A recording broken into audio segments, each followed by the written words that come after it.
Hello, everybody. We've got a show that promises to be mildly interesting for your listening and watching enjoyment. I've got some thoughts on the Clio acquisition of vLex that I'm about to offload. After that, I interview Megan Hargroder of Legends Legal Marketing.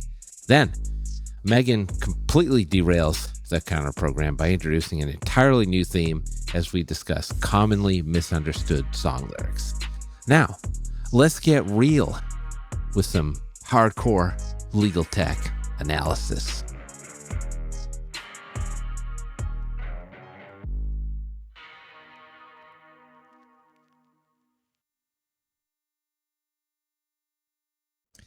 On June 30th, Clio announced the acquisition of vLex for $1 billion US. Yes, that's a billion with a B. Sorry, that was terrible. Dr. Evil. I was hoping it would come out better. Yes, it was a scant 5 years ago that Clio achieved unicorn status as a company itself valued at $1 billion. Now, they're out here acquiring companies for $1 billion. It's so bittersweet watching them grow up. Now, if you're listening in the United States, vLex may not be on your radar yet. If not, let me tell you what you need to know. It's a legal research product founded by two brothers in Spain 25 years ago. It's a large repository of international law and secondary sources. Kind of like the Westlaw and Lexis of Europe is how I like to think about it. They got a lot of EU stuff in there. But there's been a lot of action around vLex, especially of late. In 2022, Oakley Capital out of London invested in vLex with a focus on building out AI features. You've heard of AI before. Then in 2023, Fastcase was acquired by vLex in what was originally positioned as a merger. Fastcase, which you're more likely to know if you're in the US, is a legal research product that's available for free to lots of state bar association members across the country. And they have been an AI pioneer themselves for quite some time. You may have heard of the founder, Ed Walters. Fastcase had acquired Casemaker, its chief US-based competitor for bar association contracts in 2021, in another purported merger that was really an acquisition that's going around apparently. So you can see the stars aligning a little bit here, probably. Now, between Fastcase and vLex, you're talking about a shit ton of users who are lawyers and a metric shit ton of searches moving through the combined softwares. vLex has also recently released its AI research tool, Vincent, which one can only hope is named after the Don McLean song about Vincent van Gogh, which the AI tool just received an update early in the year focused on AI agents. Remember that investment from Oakley from a few years ago. I've talked about AI agents before, which allows AI to run workflows independently, effectively, not like iterating constantly like with a chatbot. And that's going to be, is probably the next big thing in AI that's going to affect attorneys. So you probably don't have to be a rocket scientist at this point to figure out why Clio wanted a piece of vLex. Actually, they didn't want a piece. They wanted the whole thing. The question then is, and always is, I suppose, what happens now? So here are some of the knock-on effects that I think are going to happen as part of this deal. One, there are Clio users who are not vLex users and vLex users who are not Clio users. So both companies will likely add users here, especially as deeper integrations begin to happen. And this also gives Clio an inroad, more of an inroad into Europe. Is there a singular version of inroad? Or is it always inroads? I'm not sure. Perhaps a linguist can comment. Number two, on the score of integrations, I'm hopeful that there could be some deep integrations here between vLex and Clio. But if I'm being honest, Clio hasn't necessarily done a bang-up job of integrating Lexicata, remember them, /Clio Grow, and LawYaw /Clio Draft into Clio Manage. And it's been a while, so I'm pretty skeptical. Of course, this is the biggest acquisition that Clio has ever made by several factors of magnitude. So maybe there's some added motivation here. Cross your fingers that you get that deep Clio vLex integration. 3, because it would be cool to be able to do legal research inside of a case management software in a real way. If you remember, LexisNexis launched its own case management software, I think over 10 years ago, called Firm Manager.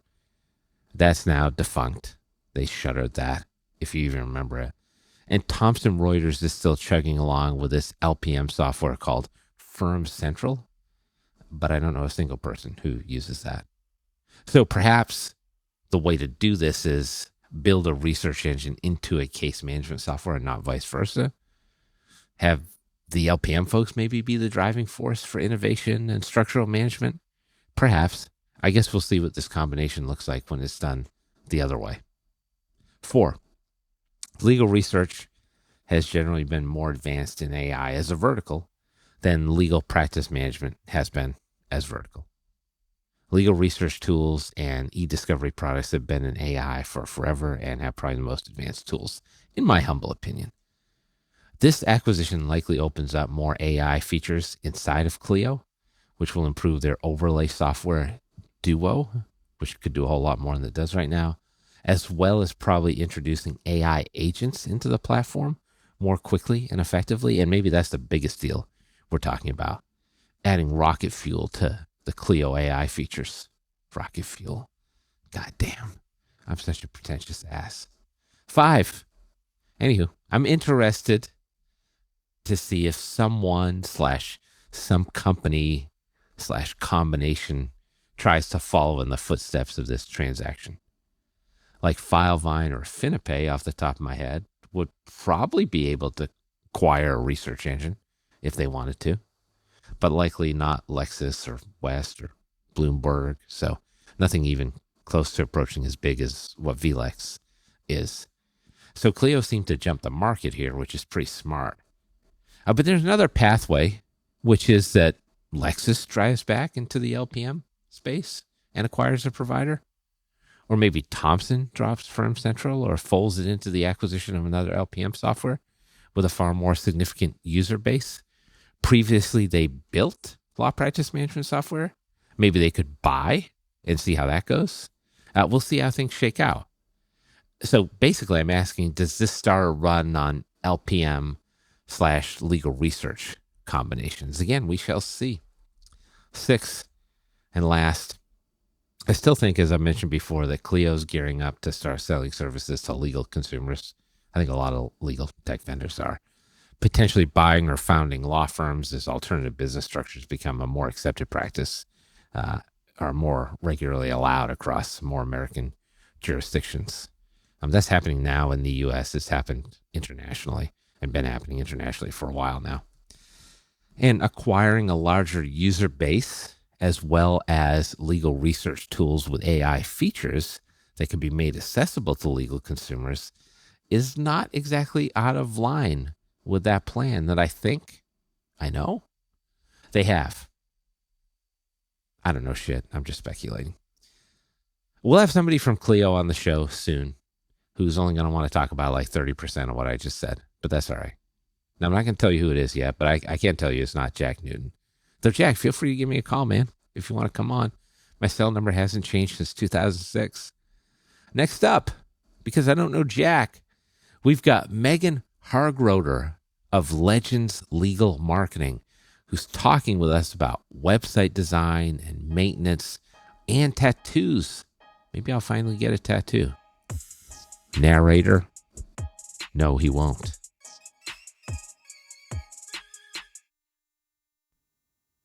Well, I've effectively run out of things to say, which is awkward because this is a podcast. So I'm just going to slip into my house shoes and a Nehru jacket and perhaps sip some vermouth while you just watch me do that, okay? Actually, that sounds terrible, and I'm just fucking with you. This is a podcast. I have to talk, and I don't even really like vermouth. So let's interview our guest instead. Our guest today, making a triumphant return to one of my podcasts. I'm personally very excited. It's Megan Hargroder, who's the founder and CEO over at Legends Legal Marketing. Not an overstatement, may I say. How are you? Thank you. I'm good. And I do love vermouth. So the You first part of do? that actually sounded I'm a big vermouth fan. Oh, interesting. With stuff or like just alone? So if you mix vermouth with tonic, it makes actually a really good, nice cocktail, but also alone. Interesting. Maybe I should drink more. That's the lesson of this That is podcast. actually always a good takeaway from Yeah, I think these. so. I think so. Um, I've talked to you many times, I feel like, and we Mhm. always have a good time, but there's one thing I never asked you about. And I don't know if this is like a new thing on your new website, but I was like, let me go look at Megan's bio just to see if there's something new that I can learn about her. And I learned that you were once a television reporter. I had no I was. idea. Oh yeah, we've never talked about that. No, That was my very first job out of college. it's I crazy. applied for an internship at the television station and I created this newsreel, this very realistic newsreel as like my demo to get an internship. And they were like, this is better than what we got from the actual job applicants. So, do you want a job? And also, they needed someone young that they could underpay, and they needed someone who knew how to do like the camera stuff. So, I knew how to do camera, editing, story, voiceover, getting it online. Like a lot of seasoned reporters like weren't Which you know they probably refer to it as getting it online and couldn't figure it getting out. it getting it on the internet. Getting it on the internet was an important part. So yeah, they hire me as a one-man band news reporter, just fresh out of college, 21 years old. They That's gave me a wild. camera and a car, and they trusted me to go out on my own to get these stories in places that were sometimes scary that I had no business being in. I'm sure. Uh, yeah, it was a really good way to learn about storytelling and discovery on a like quick cycle sort of Mm, basis, and then yeah. being able to meet deadlines and put it all together because you had to. And it was also a lesson in like what you don't want out of life, which is like To I be a news didn't reporter? yeah, like I didn't want a job where I worked so hard and then all of my work the next day meant nothing because you have to do Yeah. it all again. And I didn't want a job where someone called me out to a scene and there was like a dead body there. Yeah. Um, Not ideal. and I didn't want to interview skeezy politicians anymore. Like they put me alone in a room with some really creepy men. I'm sure they did. And then all of that I was doing for less than what my friend was making working at McDonald's. Oh my God, that's crazy. So, Mhm. in addition to like putting out the call for all local perverts, were there any memorable stories that you had? Like, did you come up with some really interesting story angles? I'm sure you I did. did a lot of, like, activism-focused stuff, like, they were when they would tear down these iconic buildings, I would, like, go out there and, like, interview the protesters, and there was this, police brutality case that the other news wouldn't pick up, and so I went out and did those sorts of interviews, um, when I was able to. A lot of my stories got shut down, but mostly, Mm. yeah, they would send me out for The really man. stupid things, like interviewing politicians, and there was a casino opening. Nothing really it was Lafayette, Louisiana, right? Nothing really exciting was happening there. So we just did our best. One day you'll get the Pulitzer. Sure of it. One day, I'm Um, I'm sure it's coming. so one thing I noticed is that also like you have a pretty decent collection of tattoos. And I've never been brave enough to get a tattoo. Man, can I say that? I'm gonna say that and publish it. Really? Yeah, I don't know. I've never like never. Not one? Not No, even a little? I don't even have single. Not even like an anchor on my arm like Popeye. Do you have a favorite tattoo? And what made you decide to do the tattoo thing? Because maybe you can convince me. Okay, I have a lot of favorites. Oh, you My have more than one favorite favorite. Okay, favorite we're doing a one is video podcast now, so Clio. if you're just listening to the audio, you're missing out. All right, what is that? You're missing. So this is my pelican. Oh, And cool. there's a magnolia in it. I have magnolias woven through all of my tattoo Mm. concepts. But the pelican is my favorite bird, and I won't bore you with all of the facts that I know about Just give pelicans. me the brief rundown.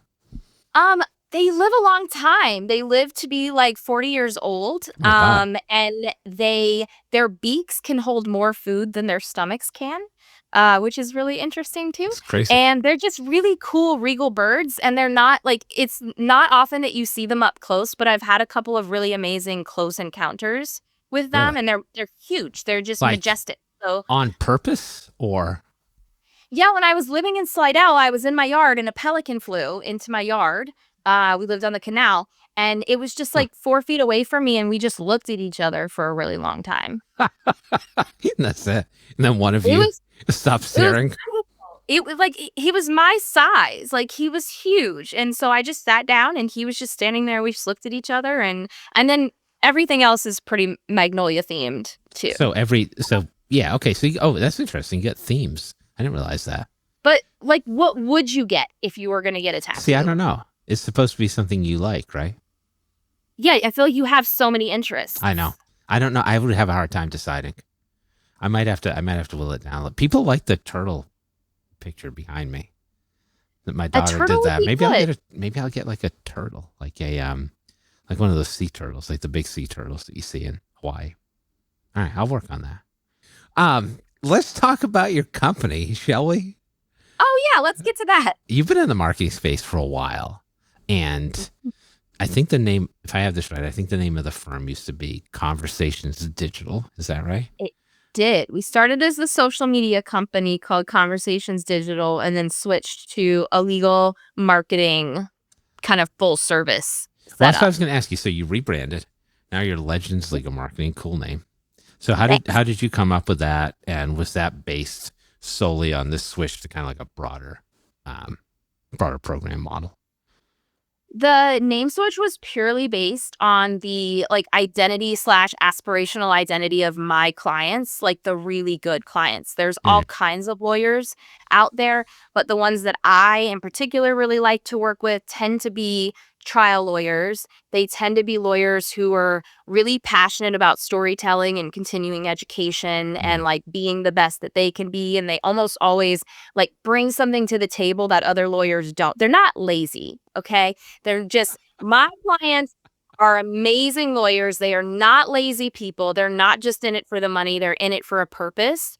And I consider them legends. I did a lot of like word mapping. And at the end of the day, like that was the word that I came up with that best summed up all of the people that I most like to work with. I mean, I gotta say, if that's the pitch, like at that point, I'm like, how could I not work with you?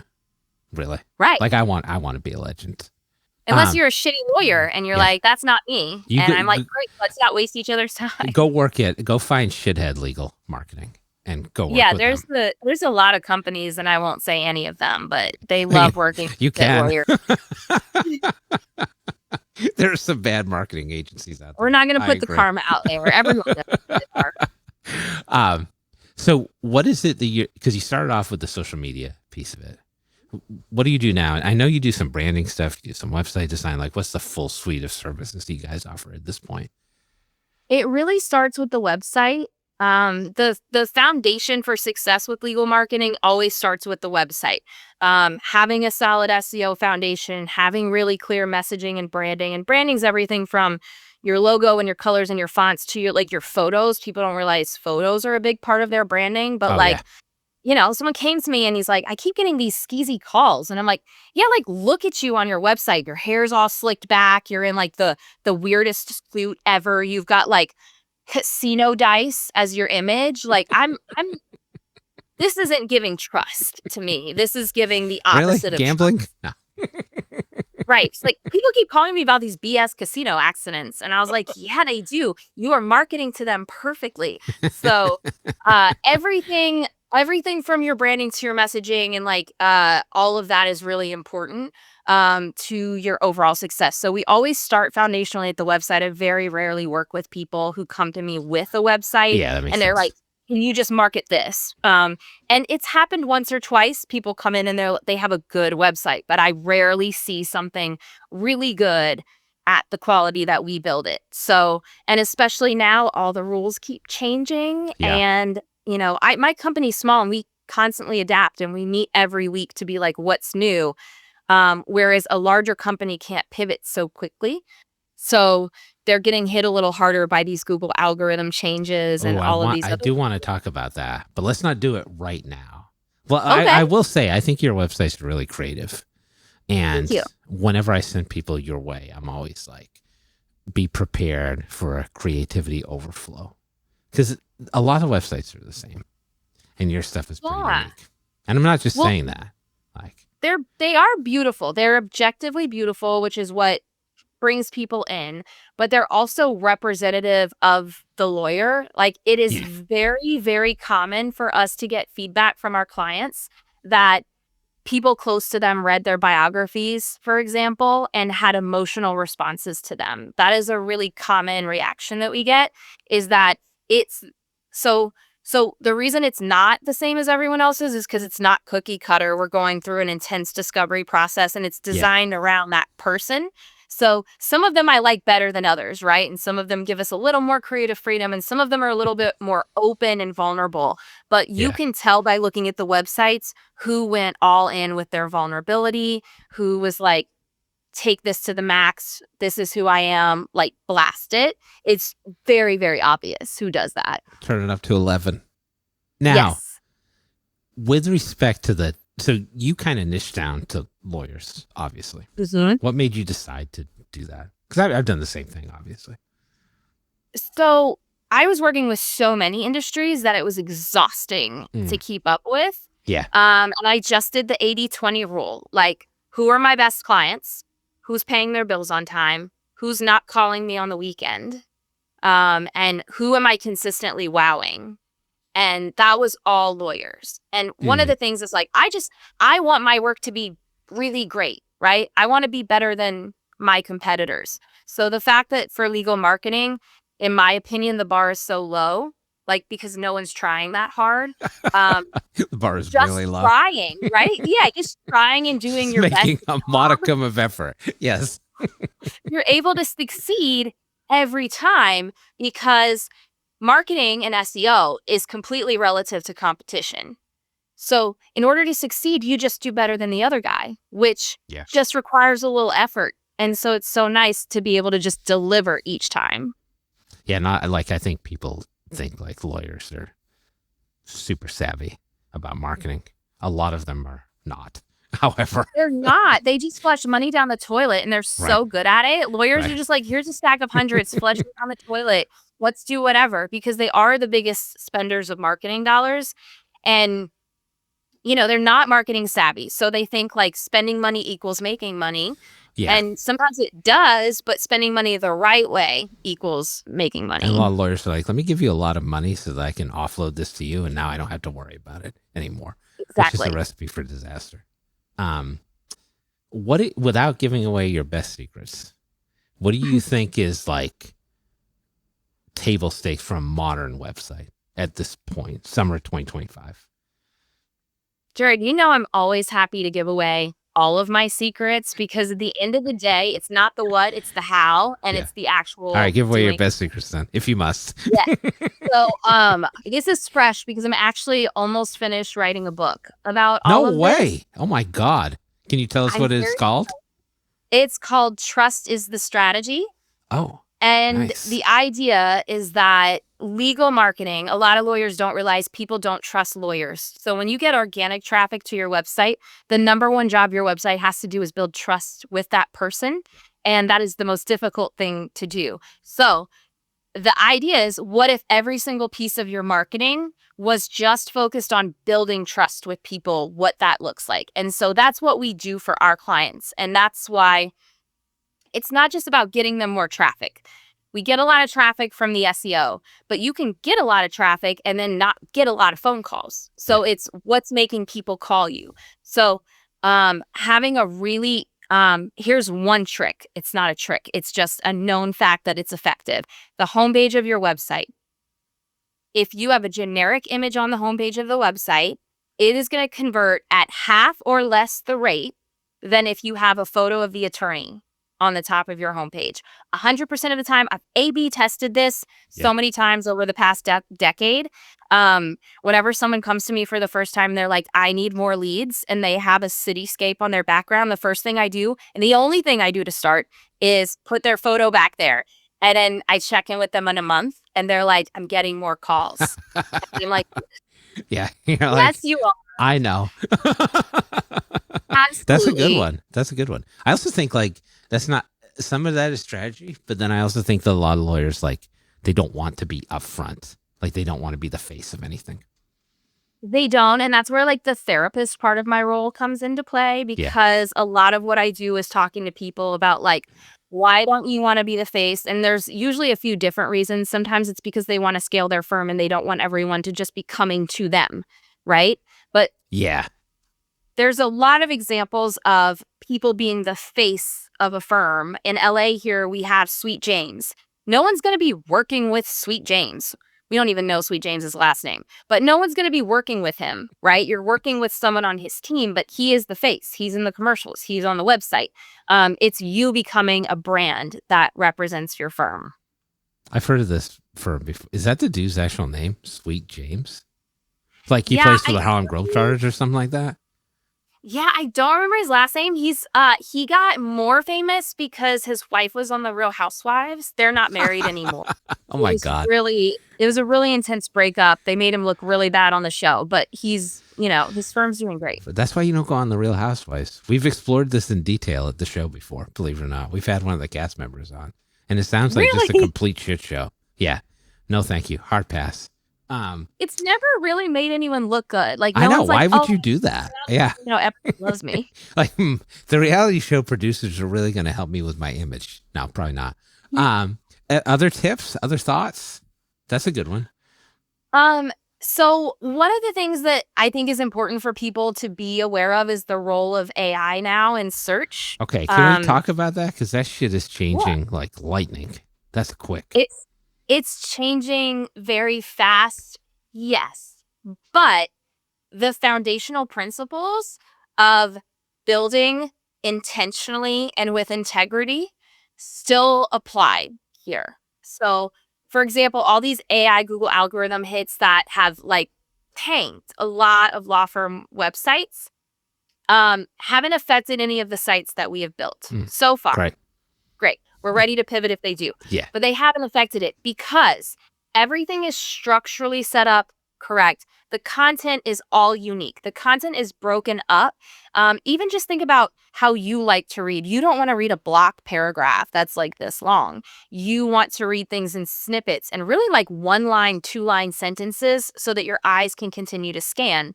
The AI also prefers to read that way, and AI prefers to digest content in kind of like what in news we call soundbite Oh, format. you brought it all back So home. Beautiful. pretty full circle, full circle. The copy on a law firm website is most successful if it is written in soundbite format and if your informational pieces are solving a question. So thinking about what is the question, and then the answer is this: step 1, step 2, step 3, step 4. So AI really likes bullet points, numerical lists, how to specific guides, and things that are easily digestible. So if you want to do long form content, you can, but there should always be like a little summary synopsis above that, so that AI can pull those snippets in. The death of long form content. What would Thomas Hardy say? I ask you.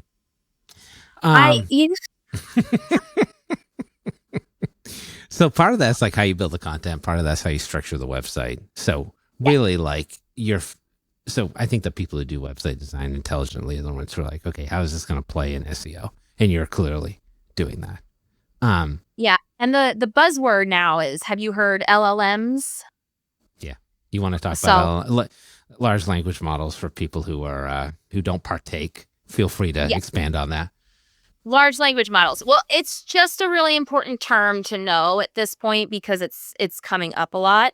And that'll apply to anything from ChatGPT to Gemini to all of these other tools. But the other thing that's important from a technical perspective is making sure you're indexing properly across multiple platforms. So we've got Google, and Google's running off of Gemini real time.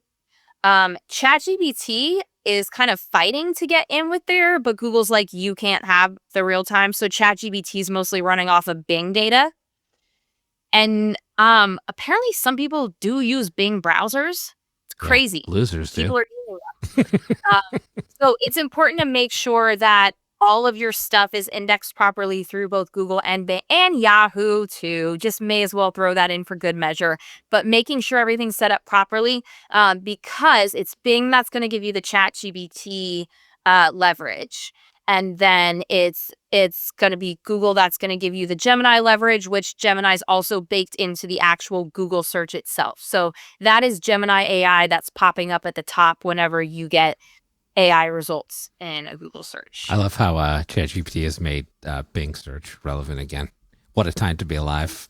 What time? So yeah, I think they might bring back AOL Instant Messenger at God, some I point. hope so. You know, it's funny because I think a lot of people are thinking of search just in the traditional way, like everybody goes to Google. But you're right, like people are effectively getting search results through generative AI tools. Now, how do you feel about and how do you approach like full-on AI search engines like Perplexity? And then Google is going to look a lot like Perplexity moving forward. Like, what do you do with that stuff as a website designer? You're not doing anything different with these tools. Everything that you're doing has to do with the native environment that you're creating in, which for us is WordPress.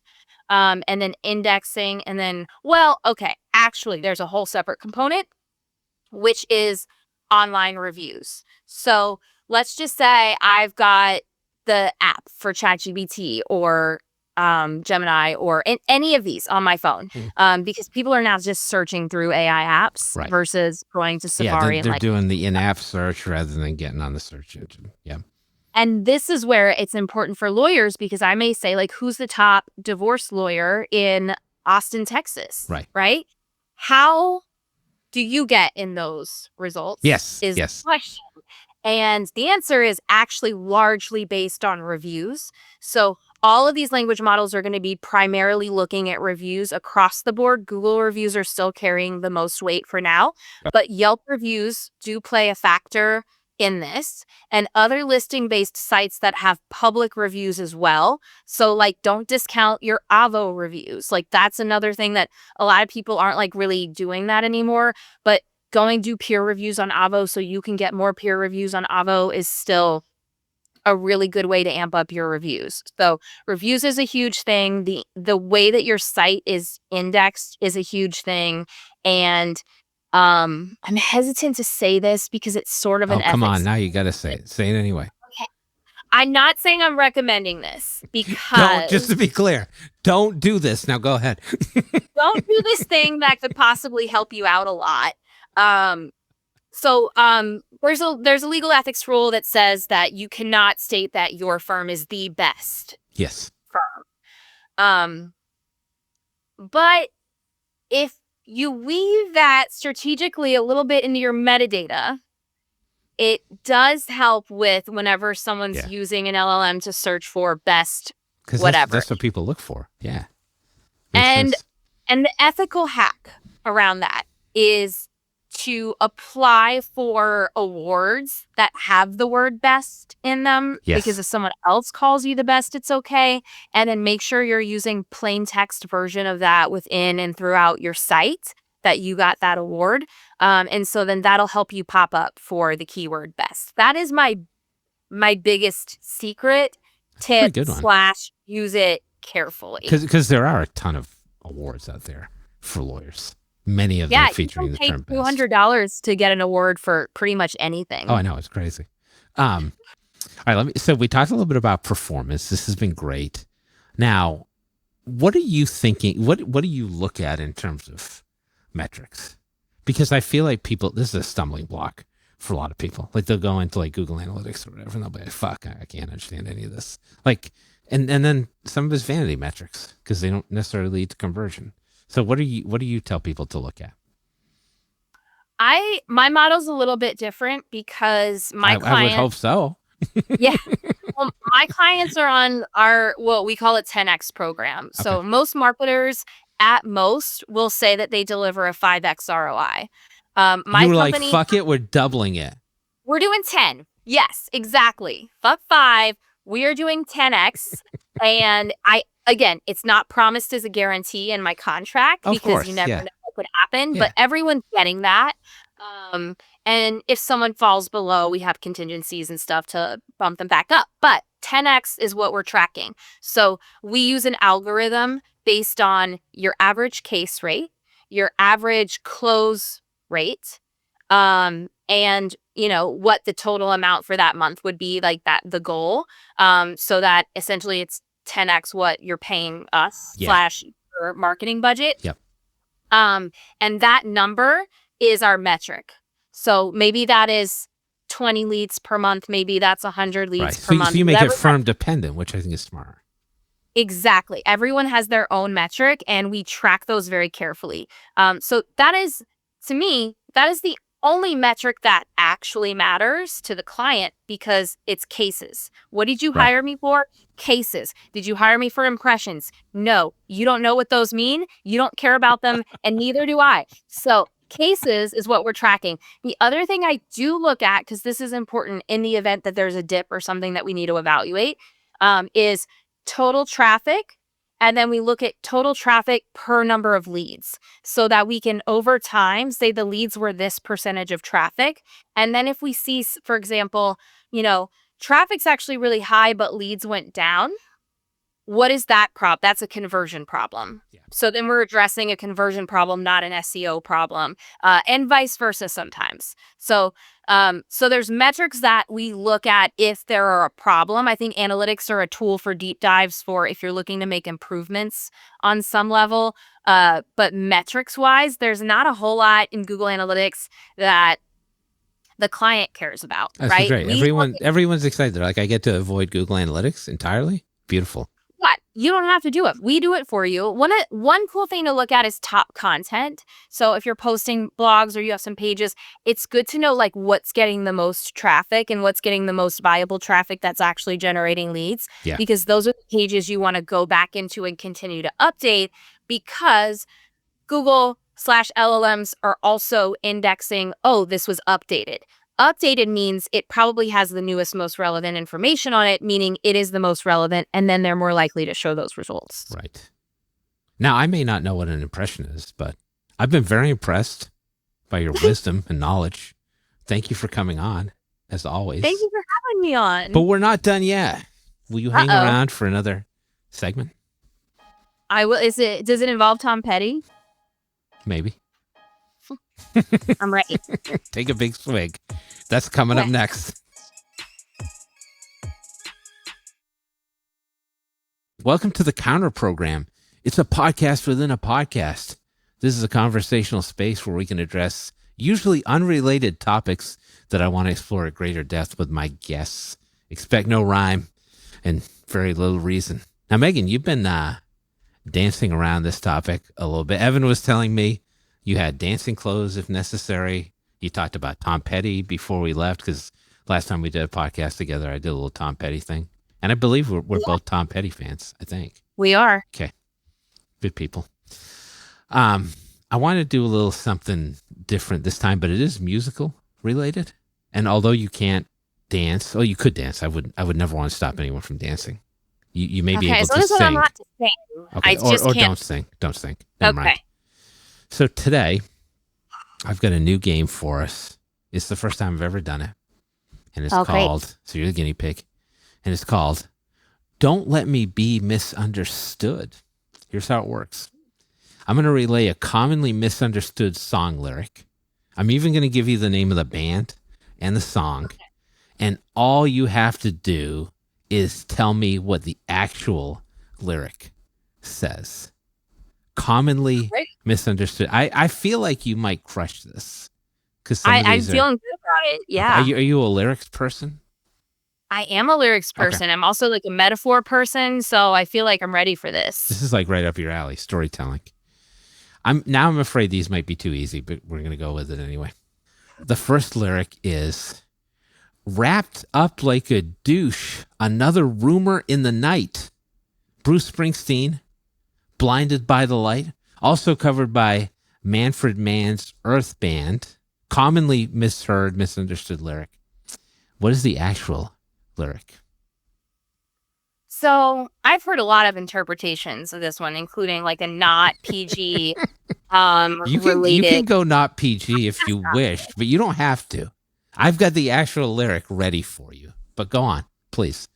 So I think he's wrapped up like a douche because he's a douchebag, right? And he's wrapped up, at the bar socially. He's rolling deep with his friend group, and they are simply protecting him from the repercussions of his own actions. Oh my God, as he goes into the night. That's pretty good. Is that correct? Did I get it right? That lyric is totally incorrect. Do you want to hear the real one? Do you want to hear the real one? The real one is revved up like a deuce, another runner in the night. So it's talking about like a deuce coupe, like the old car. So I never knew that. You're revving up your car and you're driving off into the night. Well, but I like the idea of Bruce Springsteen being a complete douche canoe at some bar in like Asbury Park. He's gotta be. Yeah, he's gotta be. That's better. I like your interpretation. All right, we're I'm gonna call that 1 for 1. Let's do it. 1 for 1. All right, 1 for 1. We get the next one. I'm gonna start by reading the misinterpreted lyric, the incorrect lyric, and then you can tell me the right one. But I also like this angle we're working on where you just make up a story about the wrong one. So whatever you want to do. Whatever you want to do. All right, here's the next one. There's a bathroom on the right. There's a bathroom on the right. Creedence Clearwater Revival, Bad Moon Rising. What's the real lyric? Oh. I don't know this song. You don't know Bad Moon Rising? All right, so I do know the song, but I don't remember the bathroom lyric. So just remember that the name of the song is Bad Moon Rising. There's a bathroom on the right. It kind of sounds like. So is it just Bad Moon Rising? Is that just the whole thing? There's a bad moon on the right. That's all it is. That's I don't the real think lyric. It sounds like bathroom on the right then. Well, maybe not. Like, these are commonly misinterpreted emails. I mean, not emails. Why am I saying emails? Commonly misinterpreted lyrics. But you clearly have a good voice for sound, or a good ear for sound. Clearly. I think so. Right. Except I did not know that Bruce Springsteen wasn't a douche. He might be. I don't know. I'm not personal friends with Springsteen or anybody in that area of New Jersey. So I'm going to call this, I think we can call this 2 for 2 because you said Bad Moon. Yeah. All right, number three. Here's one that is a little bit obscure. So, the misunderstood lyric is calling Jamaica, and this is in the REM song, "The Sidewinder Sleeps Tonight." Do you know that one? No. Are you an REM fan? I probably would if I heard it. I feel like REM kind of all blends together. Oh my God. Shot to the heart. My God. I'm so saddened now. This is like their best album, Automatic for the People. What is the lyric? The actual lyric is, call me when you try to wake her up, which is in the song. It's said so quickly that it does kind of sound like calling Jamaica. Okay. All right. I know we're only like halfway through, but I feel like a playlist is in order. All right, okay. I think I got 2 easy ones for you. Okay. We'll see how we go. Here we are now in containers. Nirvana, Smells Like Teen Spirit. What's the actual lyric? Here we are now. Can you sing it? I feel like you have to sing it. Here we are now in containers. Da-na-na-na, da-na-na-na. Here we are now. It's contagious. Oh, that's another commonly misunderstood one. Very close, but that's not what it is either. What is it? Contagious is better. Entertain us.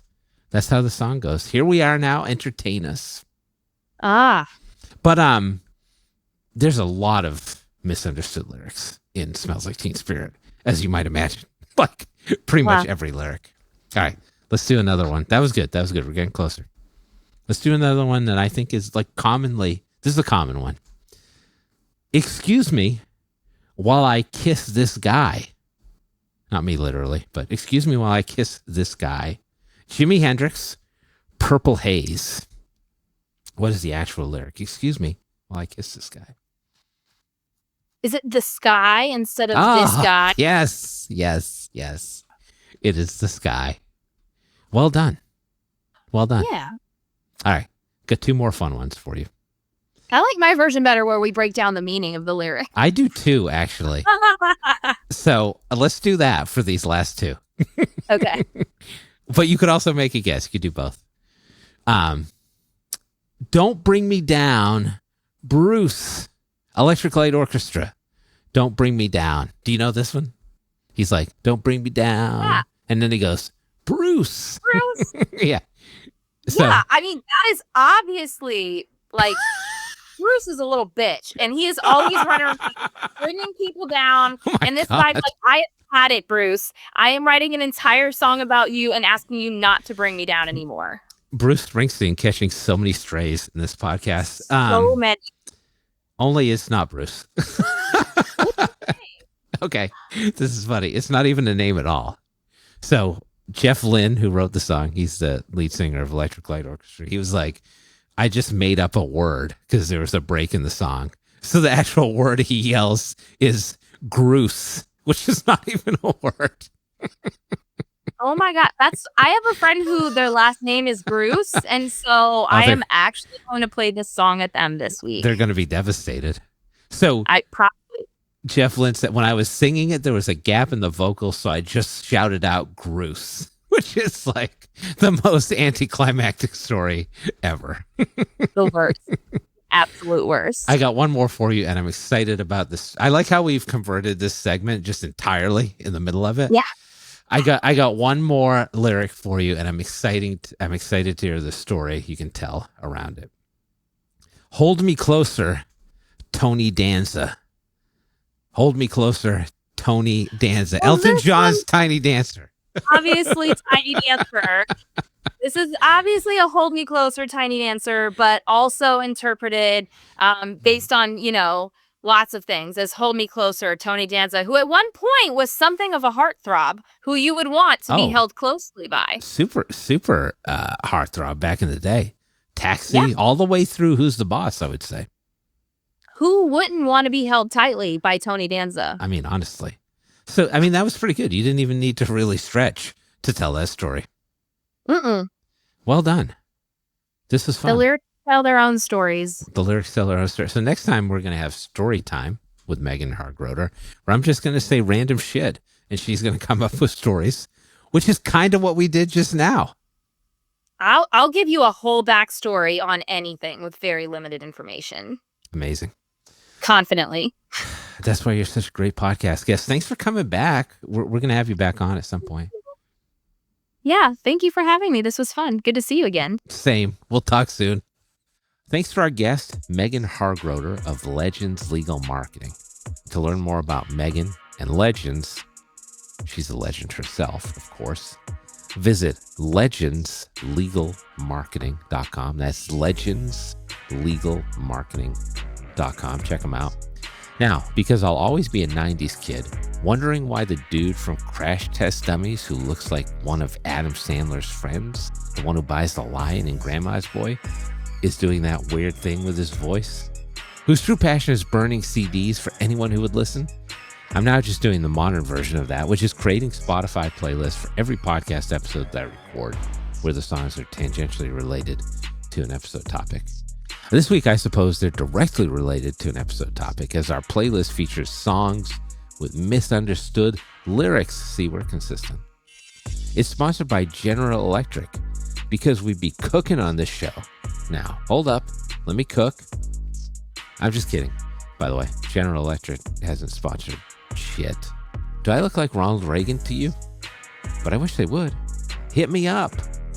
Join us next time when I run an entire ultra marathon and we record it. Or fucking not.